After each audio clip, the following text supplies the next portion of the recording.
GD রান্নাঘরে আপনাদের সবাইকে স্বাগত। আজকে রান্না করব আলু পটলের রসা।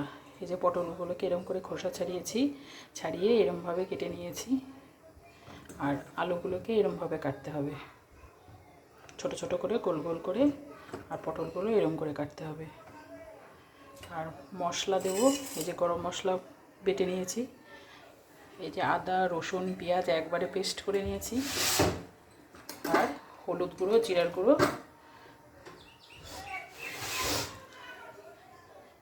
চলো, কড়াইটা গরম হয়ে গেলে তেলটা দিয়ে দেবো।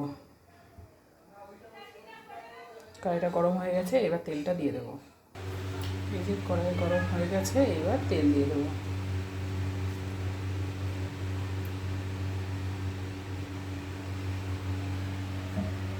এবার তেলটা গরম হলে আলু আর পটলটা ভেজে নেব। তেলটা গরম হয়ে গেছে, এবার আগে আলুগুলো ভেজে নেব। দুটোই আলাদা আলাদা করে ভেজে তুলে রাখবো, তারপরে মশলাটা কষিয়ে নেব।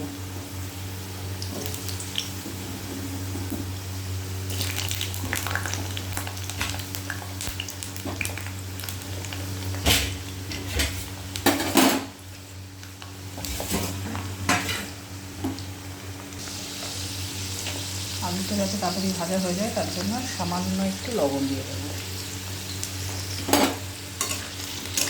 আলু দেখতে আর একটু সামান্য হলুদ, খুবই অল্প, আপনারা চাইলে নাও দিতে পারেন, কিন্তু হলুদ দিয়ে আলুটা ভাজলে আলুর কালারটা ভালো হয় ভাজার পরে।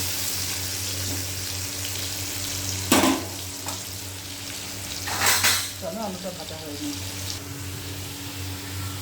আলু ভাজা হয়ে গেছে, এবার আলুটাকে তুলে নেব। এই যে আলু তুলে নিয়েছি, এবার পটলটা দিয়ে দেব।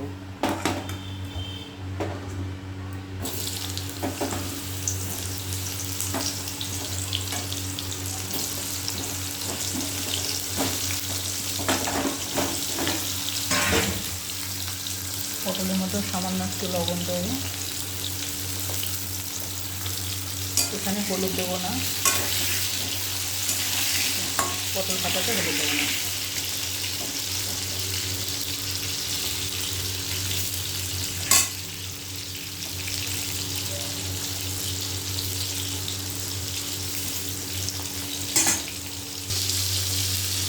পাঁচ ভাজা হয়ে গেছে, এবার আরেকটু উল্টে দেবো, একটু উল্টে পাল্টে ভেজে নেব পটলটা।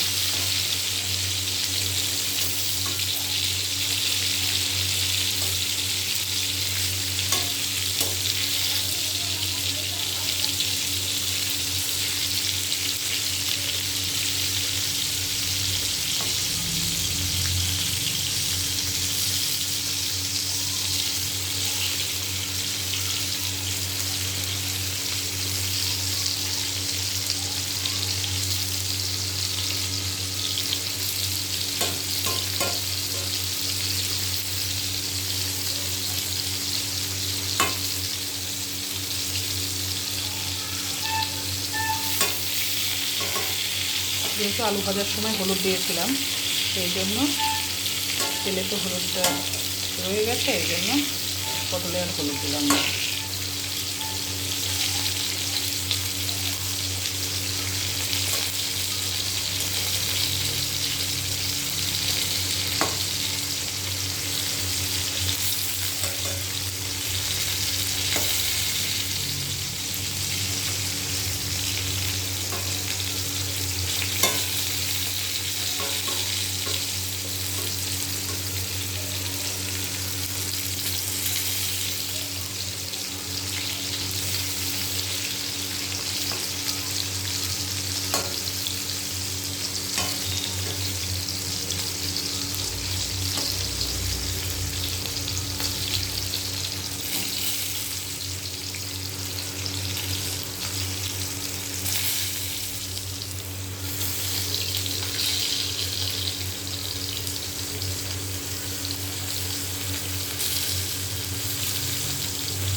পটলটা ভাজা হয়ে গেছে, এবার তুলে নেব।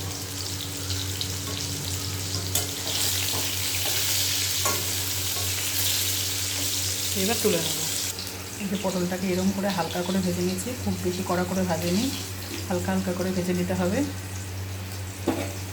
আলু পটল দুটোই ভাজা হয়ে গেছে, এবার মশলাটা কষিয়ে নেব। এবার সামান্য একটু গোটা জিরে সম্বাদ দেব, তারপরে পেস্ট করা মশলাটা দিয়ে দেব।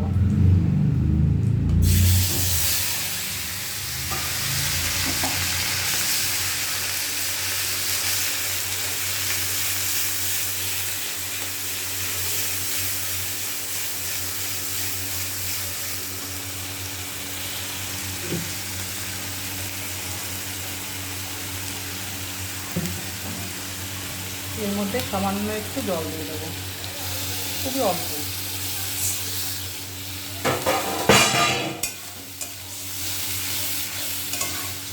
এবার এর মধ্যে আস্তে আস্তে এক এক করে মশলাটা দিতে থাকবে। পরিমাণ মতন হলুদ গুঁড়ো,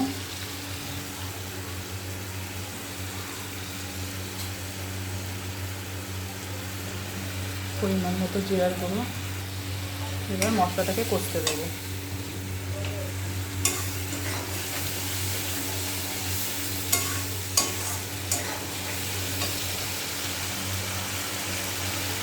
আর পরিমাণ মতো লবণ।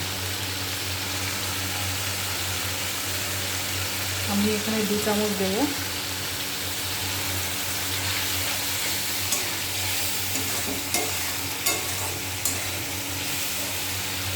আমি এখানে শুকনো লঙ্কা বেটে করেছি, 3টে শুকনো লঙ্কা দিয়েছি।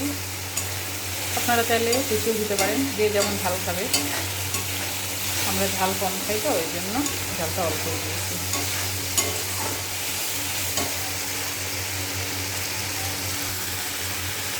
তেমন একটু চিনি দেবো, চিনি না দিলে তরকারি ঠিক স্বাদটা আসে না।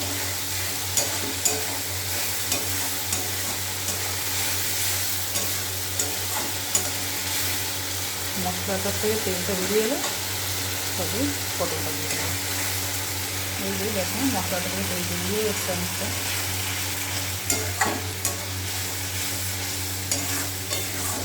একটু কষা হলে পটলটা দিয়ে দেবো।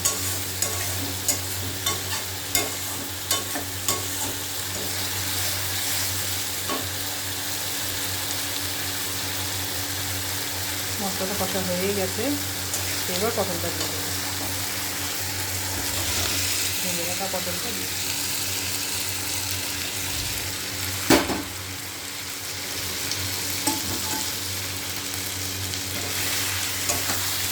আলু পটলটার সঙ্গে মশলাটা একটু কষিয়ে দেবো। কি দারুণ একটা কালার হয়েছে। শুকনো লঙ্কা দিয়ে করলে রঙটা ভালো হয়, আপনারা চাইলে কাঁচা লঙ্কা দিয়েও করতে পারেন।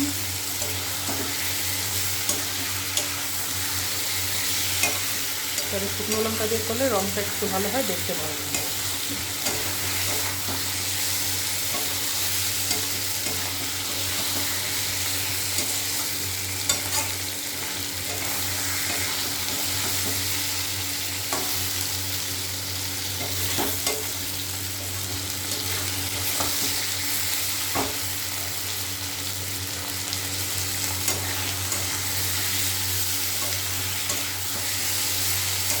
এবার জল দিয়ে দেবো।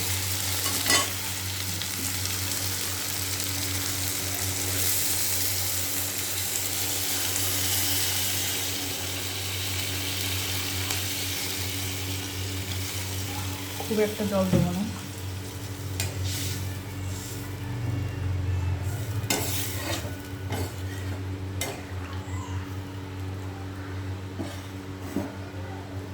এবার ঝোলটা ফুটতে থাকুক। এটা ফুটে উঠেছে, এবার গরম মশলা যেটা বেটে রেখেছিলাম, গোটা গরম মশলা এটা দিয়ে দেবো।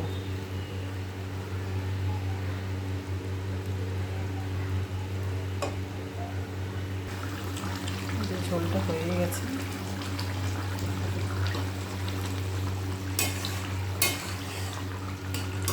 আর একটু ফুটলে নামিয়ে নেব।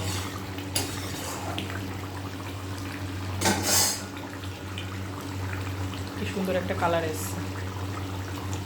শুকনো লঙ্কা দিয়ে করলে রঙটা ভালো হয়, আর কাঁচা লঙ্কা দিয়ে করলে কালারটা ঠিক আসে না।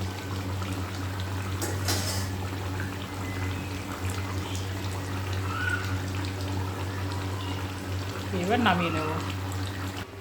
এই যে আমার আলু পটলের রসা রেডি। কি দারুণ হয়েছে, দেখতে খুব ভালো লাগছে। আমার এই রান্নাটা আপনাদের ভালো লাগলে লাইক কমেন্ট শেয়ার করে দেবেন, কমেন্ট করে জানাবেন আমার এই রান্নাটা কেমন হলো। ভালো লাগলে লাইক কমেন্ট শেয়ার করে দেবেন। ধন্যবাদ।